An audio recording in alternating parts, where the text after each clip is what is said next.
সৌরভ বিশ্বাস গ্রেফতার হতেই বেরোতে শুরু করেছে জমে থাকা দীর্ঘদিনের ক্ষোভ। মুখ খুলেছেন বিভিন্ন অভিনেতারা।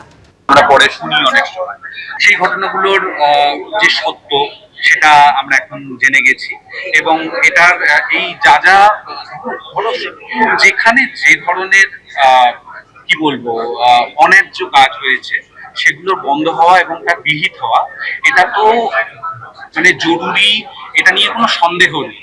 এবং যদি কেউ কোনো দোষ করে থাকেন, অনৈতিক কাজ করে থাকেন, তার শাস্তি হওয়া এটা তো অবশ্যই স্বস্তি তো বটেই, মানে স্বস্তি তো বটেই, কারণ এখানে তো আগেও বলেছি, অনেকেই বলেছি যে মানে একটা ভয়ের পরিবেশ ছিল, একটা থ্রেডের কালচার ছিল।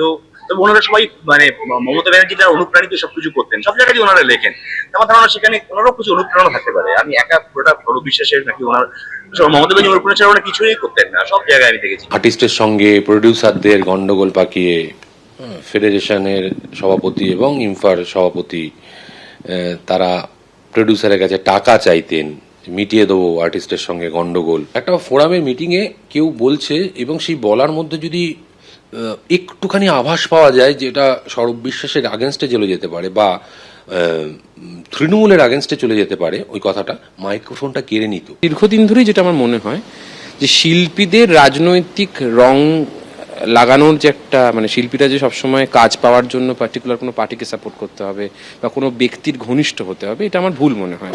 কারণ আমার মনে হয় এটার মাপকাঠি হওয়া উচিত তিনি মানে কতটা শৈল্পিকভাবে কাজটা তুলে ধরতে পারছেন, যার গান গাওয়ার কথা তিনি গান গাইছেন, কতটা ভালো গান গাইছেন, বা যিনি অভিনয় করার কথা তিনি কত ভালো চরিত্র তৈরি করতে পারছেন। সৌরভ বিশ্বাস অ্যারেস্ট হয়েছে আজকে, কিন্তু আমি এই কষ্টটা পেয়েছি দীর্ঘ 12 বছর। আমি কলকাতাতে কাজ করতাম, তারপরে বম্বেতেও কাজ করেছি।